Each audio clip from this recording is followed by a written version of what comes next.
Olá pessoal, tudo bem com vocês? Aqui é o Renato do canal Excel Bem Fácil. Vamos continuar então a nossa maratona. Estamos indo para a aula de número 4 da nossa planilha de orçamento doméstico. Se você ainda não assistiu a aula de número 1, clique no card que vai aparecer aqui em cima. Então, vamos aprender?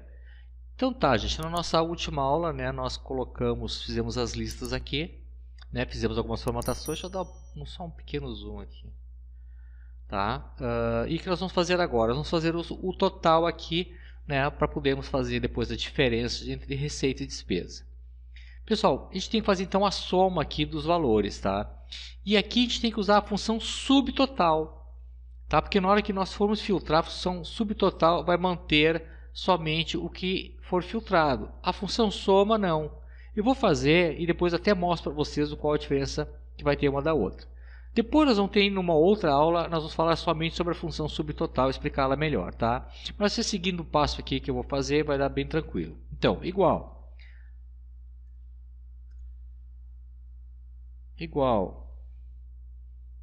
a subtotal, duplo clique. Aqui, gente, quando eu entro com a função subtotal, ele vai me dar várias opções, tá? E eu quero aqui fazer a soma, tá? Então é o número 9. Ponto e vírgula. E agora ele perde o intervalo que eu quero fazer a soma. Está ali, fecha parênteses. Então igual, subtotal, abre parênteses, 9 que é para somar, ponto e vírgula, o intervalo que eu quero somar. Vou dar o Enter aqui. Pessoal, aqui eu sei que vai dar um erro, tá? Eu já deixei isso de propósito para que se dê erro aí em vocês saibam como resolver, tá? Eu vou até filtrar aqui para vocês verem o erro que vai dar e depois eu explico como é que a gente resolve e por que está acontecendo isso. Vou clicar aqui no filtro, então, cliquei aqui no filtro, vou desmarcar, selecionar tudo e vou marcar somente apagar. Eu quero que ele me mostre somente o que ainda tem para pagar, tá? Olha só, então ele colocou aqui para mim somente o que ainda tem para pagar, tá? Mas sumiu o meu subtotal. Isso não poderia ter acontecido.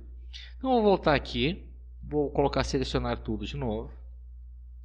E vou mostrar para vocês o que aconteceu. Eu clico aqui dentro da minha tabela. Vocês lembram que nós transformamos isso em tabela do Excel, tá? Como eu cheguei a transformar em tabela do Excel, quando nós clicamos dentro, nos abre uma aba que chama-se aba contextual, ou guia contextual. Ou seja, ela só aparece se nós clicarmos dentro da tabela. Se eu clicar fora, ela vai sumir, tá? A guia contextual ela só aparece em determinadas situações. Se vocês incluírem um desenho, ele vai aparecer para vocês formatarem, tá? A mesma coisa com a figura, com um gráfico. Então são guias que só vão aparecer quando necessárias, ok? Então é uma guia contextual. Então aqui, clicando na guia design, tá? Vai vir aqui, redimensionar tabela. Vai abrir essa caixa de diálogo para nós aqui. E olha o que está acontecendo, tá? Ela está pegando mais do que deveria, tá? Por isso que ela está... Quando a gente faz a filtragem ali, ela desaparece com o nosso subtotal. Então eu vou vir aqui, clico na seta e vou realmente marcar o que eu quero aqui. O que eu quero somente é essa tabela aqui. Vou clicar aqui e vou dar OK. Veja que agora quando eu fizer o filtro, eu quero filtrar aqui, só saber o que foi que ainda está a pagar, tá? Seleciono somente o que está a pagar e pronto. Então agora nos deu certinho aqui o subtotal, somente do que tem a pagar. Tá? Eu vou tirar o filtro aqui, vou selecionar tudo, vou deletar a função aqui, vou tirar ela e vou botar a função soma para vocês verem como a função soma aqui não resolveria, tá? Então ali eu botei a função, ele botou de novo a função subtotal, deixa eu só dar um delete aqui e ficou com o subtotal igual a soma do intervalo. Fecha parênteses e dá um OK. Então tá ali. Agora tá aqui, gente, a função soma, tá? Ele usa esse nome aqui porque como nós estamos usando a tabela, ele coloca o nome aqui, tabela 1, valor que ele pega, o título da nossa coluna. Como eu falei para vocês, depois nós vamos ter uma aula falando melhor sobre tabela, tá? Muito bem. Então aqui eu vou filtrar de novo a mesma coisa, tiro a seleção de tudo, vou marcar só apagar e vou dar o OK. Viu? Ele continua 1.920, ou seja, ele continua fazendo a soma total da coluna, o que não é o que a gente quer. quando eu clicar, queria que aparecesse somente aqui o que eu ainda tenho para pagar, ou seja, eu preciso saber o que eu ainda vou pagar. Tá? Então a função soma aqui não serve para nós. Tá? Então vou selecionar tudo de novo. Vou dar OK e vou botar então aqui igual a subtotal. Igual a subtotal. Abro parênteses, né? Vai ser o número 9, que a gente já sabe, né? Que corresponde à soma. Seleciono o intervalo. E fecha parênteses. E damos um Enter. Está ali. Agora então, se nós filtrarmos, ó. Vou colocar aqui o pago agora. Tá? Ok. Então, nós já pagamos até agora R$ 1.120, tá? O que já foi pago. Vou tirar aqui o filtro, vou marcar tudo, selecionar tudo. Tá? Claro que aqui vocês vão ter tudo mais completo na planilha de vocês em casa, né? Com todos os gastos. E vocês vão conseguir ter uma boa visão do que já foi pago, que vai ter a pagar, sem dar erro nenhum. Tá? Aqui, gente, eu já sei que vai dar o mesmo problema, né? Então vou vir, cliquei dentro da tabela, vou vir em Design de Tabela, Redimensionar tabela, ó. Tá pegando mais do que deveria. Vou selecionar só o que tem que ser mesmo. Ó, vou dar OK. Perfeito, ó. Então aqui eu também vou fazer o que? Subtotal. Então igual a subtotal. Número 9, que corresponde à soma, ó. 9, ó, corresponde à soma, pessoal, tá? Ponto e vírgula. Seleciono o intervalo. Fecho o parênteses e dou um Enter. Tá ali. E aqui eu vou fazer o que? A diferença, né? Eu quero saber quanto eu tenho de saldo. Então, este valor menos o que eu tenho pago ali. Tá?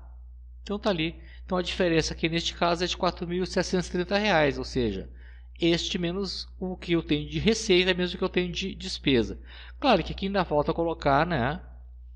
Preencher todos os demais. Aqui, em caso, vocês vão ter a planilha de vocês preenchida. E aqui vai ser os realmente que vocês necessitam colocar desse lado da descrição, né? Aqui a gente está colocando somente para fins didáticos. Então, gente, olha cá, a gente colocamos então a função subtotal, nós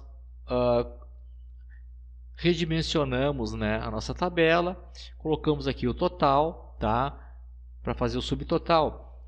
E agora o que a gente tem que fazer? A gente tem que fazer a de setembro, tá? E como é que a gente vai fazer de setembro? Agora vocês vão entender bem por que é interessante ter colocado essa lista aqui.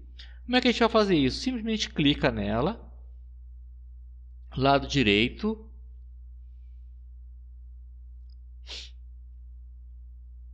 mover ou copiar, tá? E eu vou marcar aqui, ó, criar uma cópia, tá? E mover para o final, tá? Ó, vou fazer tudo de novo, ó, lado direito, mover ou copiar. Vou marcar criar uma cópia. E vou marcar aqui, ó, mover para o final. Ou seja, vai ficar depois de agosto. Então, OK. Ele criou para mim aqui outra planilha aqui com agosto. Eu só tenho que mudar o nome para setembro. Ó. Só clico ali e digito então setembro 2020. Tá? Tem um jeito mais fácil de fazer isso? Tem. Eu vou excluir aqui. Vou excluir. Tá? Um jeito bem mais rápido de fazer, gente, é só aperta a tecla Ctrl, segura com a tecla esquerda do mouse, arrasta e larga a tecla Ctrl. E ele criou uma cópia para nós ali, bem mais rápido o processo. Então ali eu vou renomear então agora para setembro 2020. E dou um Enter. Muito bem, a gente criou exatamente uma cópia da planilha de agosto. Mas aqui o que a gente tem que fazer, gente? A gente tem que trocar então para setembro. Provavelmente os dias vão ser os mesmos, tá? Talvez vocês tenham que fazer algum ajuste aqui, então vocês vão fazer o ajuste que quiserem. E aqui vocês vão simplesmente fazer o quê? Clica no drop down e muda para setembro, ó. Clica no drop down, ó, e muda para setembro. Eu posso fazer um copiar, um Ctrl C. Seleciono as outras, faço assim um Ctrl V. Tá pronto. Já está ali a minha planilha toda colocada para setembro. E aqui, né, vocês vão lançar os valores referentes aqui. Vamos supor que eu vou mudar um pouquinho, vou botar R$170. Água e esgoto 170. Supermercado 290. Só para mudar alguns valores ficarem diferentes. 135. Tá? E assim por diante, tá? O cartão aqui, vamos gastar um pouquinho menos que a coisa está complicada. Então 650. E aqui 298. Muito bem. Garagem Vamos botar aqui R$190. Muito bem, pessoal. E aqui, né? Neste caso, vamos supor que setembro tem que ficar tudo o quê? Tudo a pagar, porque nós não chegamos em setembro ainda. Nós estamos fazendo uma projeção. Então aqui fica tudo a pagar, porque nós estamos em agosto. Quer dizer, vocês estão realmente revendo o mês de agosto, então estão pagando aqui, tá? Aqui também os valores, vocês podem deixar lançado ou não, tá? Se forem os mesmos valores ou não. Se for valores diferentes, né? Às vezes a pessoa ganha sempre o mesmo salário, às vezes é comissionada, às vezes trabalha como autônomo, como freelance. Então essa renda aqui é variável, né? Então vamos botar aqui 1.490 e aqui, ó, ganhou um pouquinho mais, 2.580, tá? Então viu como simples? Nós somente duplicamos, né, a planilha de agosto para setembro e alteramos aqui o mês, né, com a caixinha drop down, e aqui também alteramos com a caixinha drop down, tá? Então a gente só vai fazer os ajustes necessários, né, de dia, de valores, tá, e de receita que forem necessários para mês de setembro, ok? Então, gente, por hoje era isso. Na aula de amanhã a gente vai continuar duplicando, a gente vai fazer até janeiro então de 2021, tá? Para deixar nossa planilha já com todos os meses prontos, ok? Muito obrigado. Qualquer dúvida, vocês podem mandar um e-mail para a gente. O nosso e-mail é contato@excelbemfacil.com. Grande abraço a todos e até amanhã.